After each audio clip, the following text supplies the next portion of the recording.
I'm Renee, host of Roots of Faith. Today we're in Lakeland, Louisiana, which is in Point-Capee Civil Parish. This region is the oldest of our diocese. The oldest church in our diocese was St. Francis of Point-Capee, which is the precursor to St. Mary's of New Roads. And the church here, Immaculate Conception of the Blessed Virgin Mary, had its start as a mission of St. Francis. This was established as a mission in 1859 with a chapel and property that existed about 4 miles from here in Chenal, Louisiana. So it's often referred to as the Chenal Church, even though we're in Lakeland, and we'll explain that as the show goes on. But this parish is unique in a lot of ways. For one, the cemeteries, there's 2 active cemeteries here that we'll talk about. And in those cemeteries, there are some unusual things as well, such as in the Old Chenal Cemetery, there's a section of it that is for infants and young children. That's a long tradition here that has been going on, and it's called the St. Gabriel Cemetery now. And actually in what we call a new cemetery that's located here where the church is located, they have a pet cemetery. Another unique facet of this parish is that they had a pastor that came here when he was 24 years old and died here when he was 75, having spent his entire career here. So join us as we explore this wonderful Church of Immaculate Conception.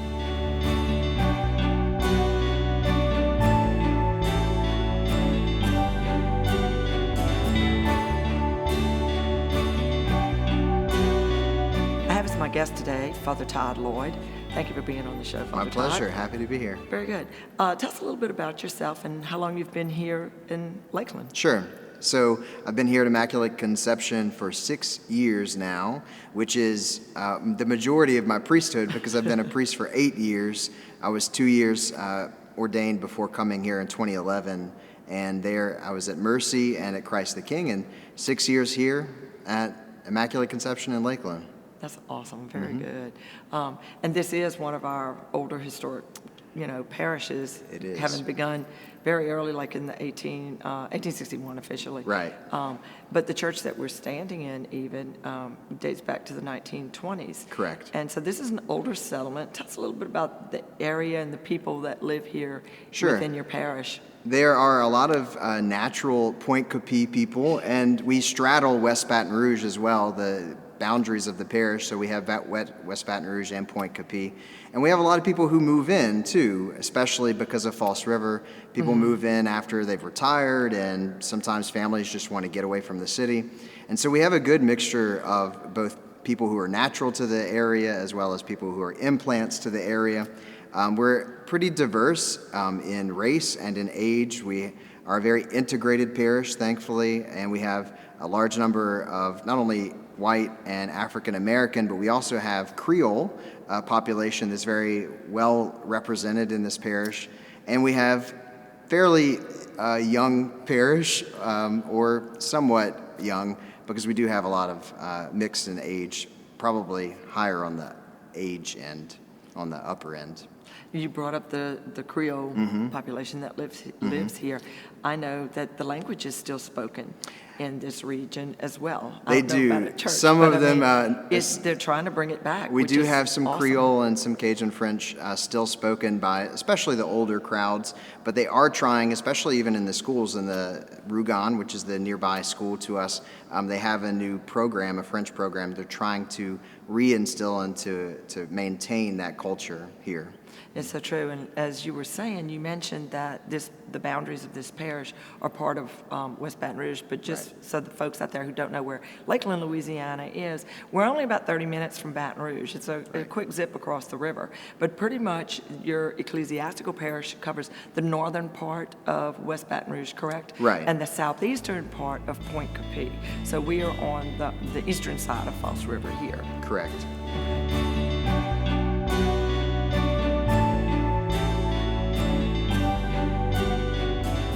One thing about this parish and the church that we're standing in, this church was built in 1927. Right.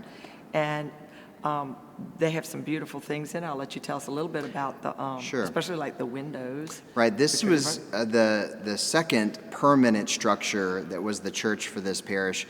They had another location where in Chenal they had another church. And then this one, out of necessity for size and because that one was becoming dilapidated, they moved to this area and they built this beautiful church, which is a Romanesque style, which means it has kind of a domed top, and with the 12 pillars, which whether or not it was by design, I always say it's the 12 apostles, the pillars holding up the church. And definitely always other than our Lord in the sanctuary, the central focus of most people goes to our stained glass, because we have beautiful saints that are a good representation of the culture, some French love of the parish, and men on one side and women saints on the other, and they beautifully match each other because we have two Roman martyrs lined up together, two ascetical religious saints lined up together, two religious French saints lined up together, two political French saints together, and two more Roman martyrs. So they're intentionally designed and very beautiful and easy to pray with. Just looking at especially the vividness of the faces is what's amazing about our stained glass. Well, they are quite famous. They're from the Emile Fry Studios in St. Louis, Missouri, which have done many of the stained glass windows in other churches throughout our diocese. But they're just so beautiful to look at. When I was researching this, basically what I found is that Father knew a whole lot more about them, because in our records we only had that they were the favorite saints of the parish. Sure.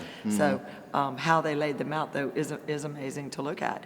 Also here, the stained glass windows above the altar. And Right. back We of have church are a rose unusual. window. It's not your traditional rose window, but the rose window has the Cairo in the center to remind us that all things are centered in Christ. And then, of course, above the sanctuary, we have the image of the Blessed Virgin Mary, of course, the namesake of our parish. And she's kind of represented in that image, that stained glass, as the new Eve, because she's in the Garden of Eden, and Adam and Eve are a side of her in their sin, but she is being irradiated by the grace of God in her Immaculate Conception. So she's the new Eve in that stained glass. That's awesome. Is there anything else in particular in here? Your angels were new, you were telling me. Right. Our correct? angels in the sanctuary are only a few years old. We got those while I was here, and some parishioners. Our parish is very well known for great craftsmen and carpenters and cooks and anything that we could pretty much need. Thankfully, we have right here in the parish. And some craftsmen, carpenters, built the new sanctuary furnishing where the tabernacle is and the angels. And so that's all new and donated by parishioners. Oh, that's amazing. Besides the church on these grounds, what else is right here close by us? Here on the parish grounds in Lakeland, we have the parish office, which is across the street, which is an old bank that has been turned into the office, which is great because it is a walk-in vault for all of our files. Awesome. And we have the parish hall, which is still new as well. It was built during the time of Father Matt Lorraine, who's 2 pastors ago. And we have our preschool, our parish school of religion building, and we also have a preschool throughout the week during the school year for our pre-K kids and parents to bring their kids. And that is all right here on this campus connected to the church.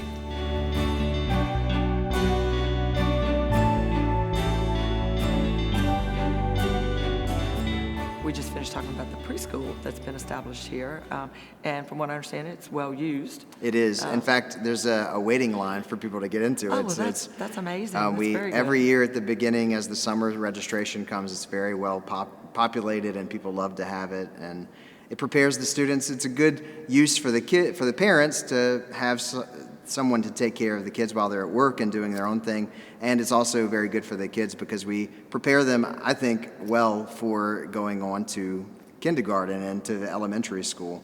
And so we're very proud of our preschool and of our teachers who do that. That's awesome. So as one ministry of your church, what are some of the other ministries that you have here? We have, Immaculate? one of the most important, I think, just because of the mission of the church, is we have a food bank that's connected, that is resourced by the Baton Rouge Food Bank, And so we serve this area, and every Monday and Tuesday, every first Monday and Tuesday of the month, we have a large, great number of volunteers who come and who stock by bringing the food, and then who also put the boxes together and help those in need who are in our area if maybe sometimes just for 1 or 2 months just to get themselves where they need to be, and sometimes because of other issues, maybe perpetually, to make sure that there's food always prepared for them and ready for them. And so that's one of the most important things we do, and has a great volunteer base for that. We have, of course, our standard but important things like the Ladies Auxiliary and the Knights of Columbus, our Knights of Columbus in this parish are very well known as one of the largest and most active councils in the state. We have regularly at our monthly meeting 60 to 70 men, just at a regular monthly meeting. And so we have a couple of hundred members active. And so I, as a parish priest, as a pastor, lean on my Knights of Columbus a lot. They are always willing and ready to do anything that is needed to be done, especially cook if we need to cook something or do a fundraiser for something. And the Ladies Auxiliary, of course, are similar in that the other arm of the men. Those ladies are very good at putting together programs and fundraisers and supporting, especially our seminarians. We have a big seminarian and vocation fundraiser every year. Right. Also, we have, of course, the Ladies Altar Society in the parish, who do a better job than me than making sure everything's clean and everything's organized and everything's ready in the sacristy for Mass. And those ladies keep me in check probably more than anything. And they keep the flowers always beautifully looking beautiful. We have volunteer grounds committee. Instead of having a landscaping company, we have something called the Little Flower Society, named for St. Therese of Lisieux in our stained glass. And they take care of the gardens and the flowers, and of course they weed, and every year they put in the annuals and everything else and the seasonal flowers.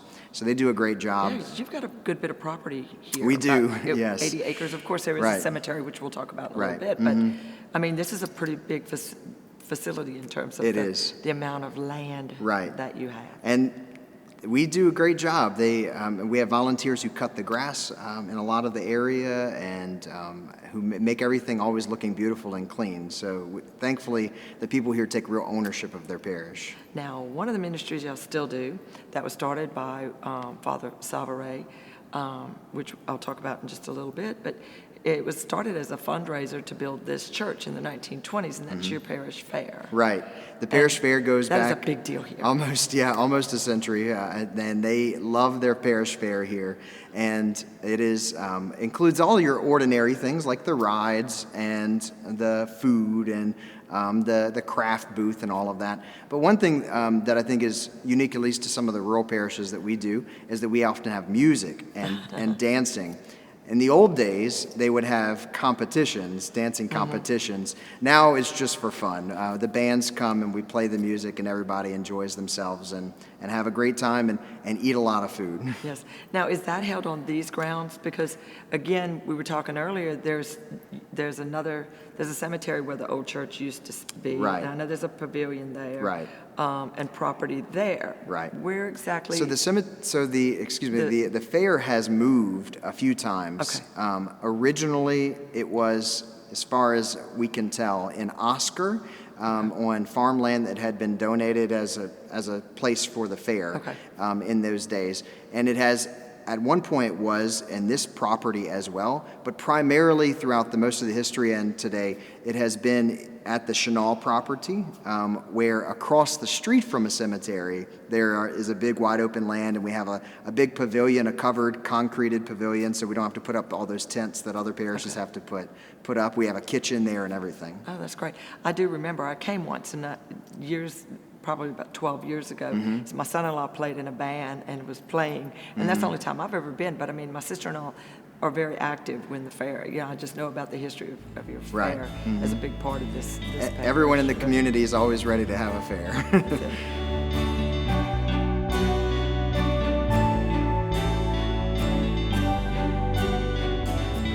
Okay, we have to explain to our viewers when we talk about Oscar and when we talk about Chanel, it's a little bit different here in New Roads and in this parish. Well, New Roads is the other side of the river, but Right. around Foss River, you have pockets of settlements, and they're different names, such as Oscar, Gyro, Rouge. Those are all within your parish. Then Right. Irwinville is an established town, Right. and it's in West Baton Rouge Parish? Correct. Okay.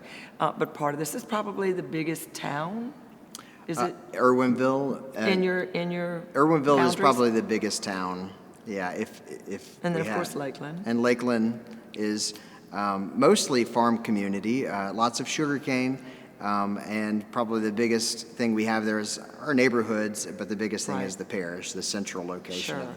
And because it's that, this is Immaculate Conception, Lakeland, Louisiana. Mm-hmm. But the original church that was built in the 1800s was at a settlement called Chanel, which is about, we were guessing, I'd say about 4 miles. Three, 4 or 4 miles, from here, not very far. Just a different piece of property, but the settlement is called Chanel. Right. And you're not going to find that on a map like you will Oscar and Gyro, but if you Right. put Chanel Cemetery, and when people call us in the office, they still refer to Lakeland Church here as, no, I want the Chanel Cemetery, the new Chanel Cemetery. Right. So this leads us into the cemeteries because Right. it, like the area is a little bit different.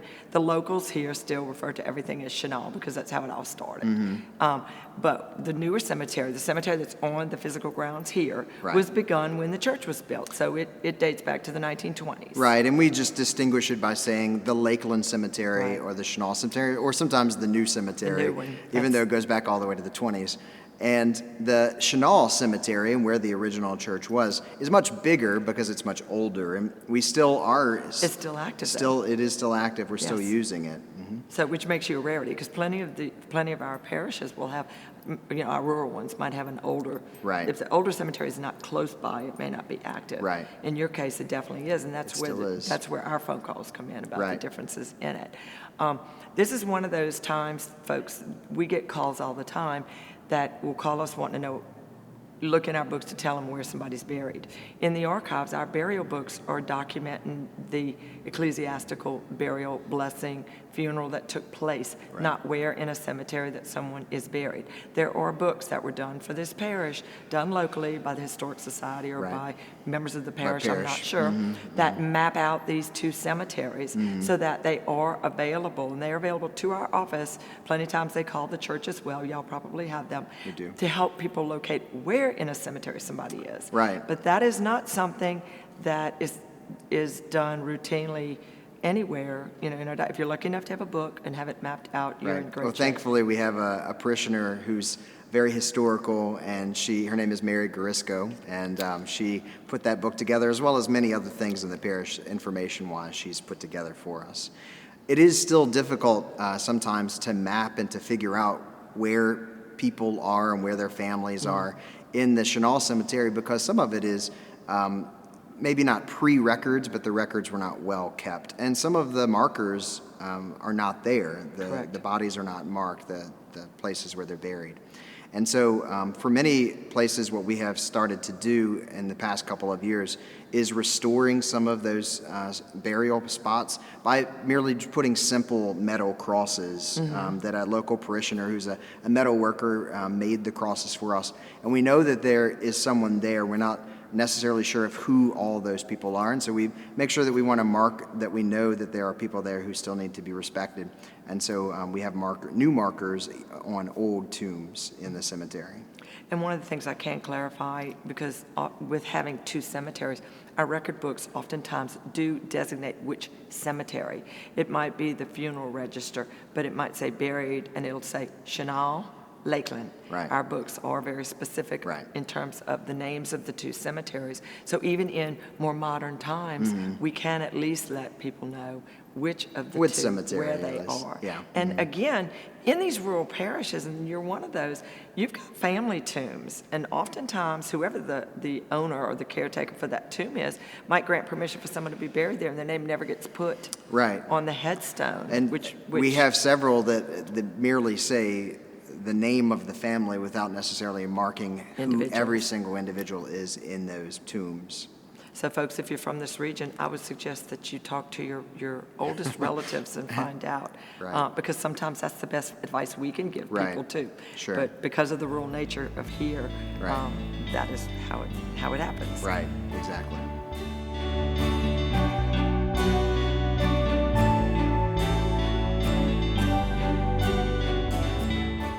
There's another thing that's very unique about this parish, and of course in archives we know it, but you had a pastor that was here for like 54, 58. I'm not good with giving dates, and my viewers know that, but over 50 years in Right. this community. Right. And he wasn't the first pastor. He came in the 1890s. He was from France. What had happened is the founding priests that were here spoke the language of the people. This Right. was a French community, Sure. and there was little or no English being spoken here in the 1800s, especially as isolated as it was. Even the French, like we talked about, was Creole. Right. It wasn't characteristic of the other French It wasn't that we Parisian see. French, right? Right. So he was French-born.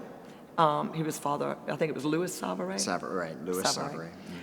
So he comes here. He was a young priest when he was assigned here, and basically, and what had happened is the priest right before him lasted 3 weeks because he did not speak English. Right. And that priest left, so the archbishop sent Father Savary, who had just arrived from France, had just been ordained not long before. So he literally spent his lifetime in this one parish. Right. And when he celebrated his 50th anniversary here, there was a letter in archives from the archbishop commending and saying, this is so unique. We Right. don't have this anywhere else. That's why I know. Right. I might not know how long the priests stay in different parishes. Some of, in the old days they stayed a lot longer. Right. But I know this one's unique from that one letter. Right. That he's commending him of the work here, because when you're that involved and that intimate, he served not just Right. as the pastor, correct? It's fascinating still that there are people who remember Father Savary. They remember them from their childhood, and they have memories of Father Savary, that he was kind of a strict kind of guy in the old days, and lots of things are remembered about him, not only his style as a pastor and as a teacher, especially for the youth, because that's who remember it, but also because in the community, he held some unique positions that would be very unique today. For instance, he was on the police jury, which of course is an elected official, and that's pretty unusual for a priest to hold several terms, like three several, terms. right. And then he went on to be president of the police jury. Right, he was the president of the police jury, and so he held not only a responsibility in the parish, but really a communal responsibility and a civil responsibility as well. And obviously, it was well respected. The fact that he was able to do that, he must have been well respected by not only his parishioners, but the people in the whole area. In the town as well. Right. And just to give you some idea of dates, I think he died in the 1948. And he's the only priest that's buried here in the cemetery. Correct. I do know that. He's in the new cemetery. In the new cemetery here. Right. He also even served as, I think, on the board of directors for some of the banks, or one of the banks here. Correct. In New Roads, in I New believe, Roads, yes.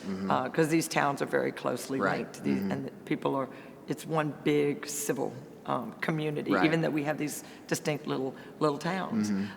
So yes, this is something that you don't see just anywhere. So he is a big part of the history and He the is. life here. I mean, Yeah, though he wasn't, as you said, the founder of the parish, his identity really made a lasting effect as kind of like the figurative founder of the parish.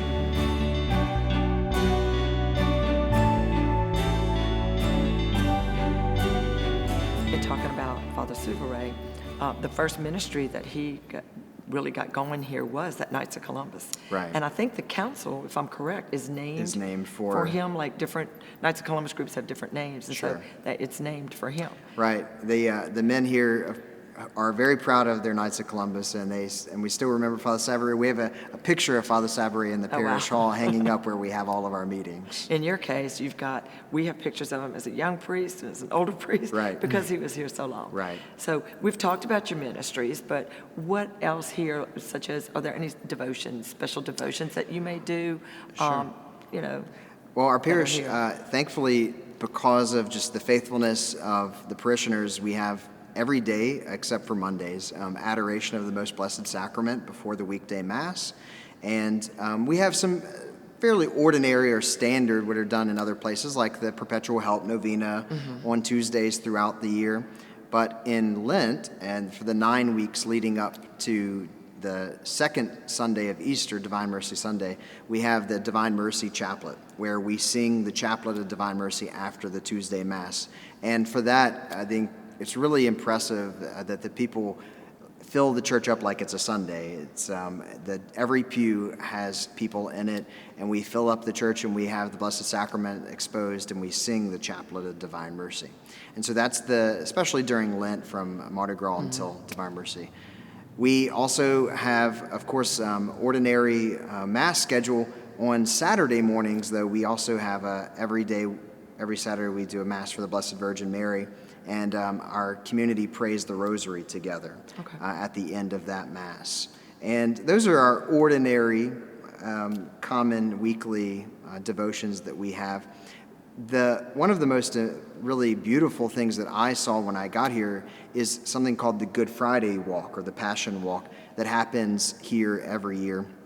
On Good Friday, around 6 a.m., a group of people will gather here and will walk to St. Mary's in New Roads, carrying a large cross and praying the Rosary and praying the stations together. And so ordinarily what they aim to do is leave here around 6 and to get there around 3 o'clock so that they can be there for the Passion service. Goodness. How far is that? How far of a distance do you know? I mean, I that's don't like know. 18, 20 miles. It is a pretty good walk. It's a pretty, I'm saying it's at least 20 miles. I could be wrong, folks, but knowing the layout, because you have to go around Fox River to Highway 1. Right. They go all the way to LA 1. LA 1, where Fox River joins LA 1. Right. And then it's when you're driving in a car, it's a 15-minute ride, 20-minute ride at 55. So it could be even longer. So it takes them from 6 a.m. to 3 p.m. to the time Christ died. That's amazing. And it's a large group of people, and they've been doing that for many years now here in this parish and in between here and St. Mary's. What a fabulous devotion. That is interesting.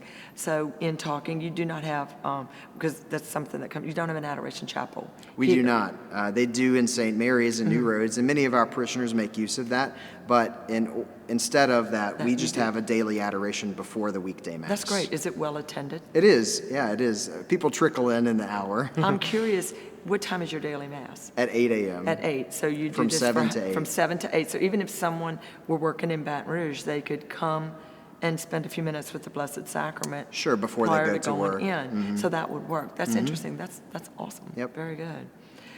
Okay, I'm hoping I'm not putting you on the spot, but Okay. I like to ask this. But give it a minute. But is there something about your parish that, in just a few words, would sum up the gist of your congregation here? Sure.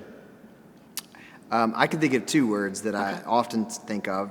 One is diverse. There's a real diversity about the people, despite the fact that we have a parish that covers the gamut in age and in background. They're also really intentionally a family.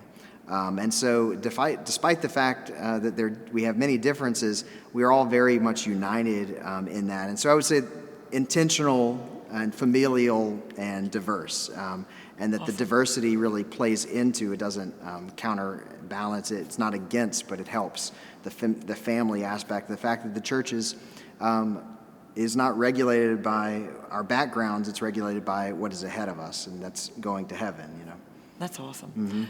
Well, Father Todd, thank you so much for being with us today and for giving us your knowledge and how wonderful of a job you're doing here. Thanks. So, folks, join us again on another episode of Roots of Faith.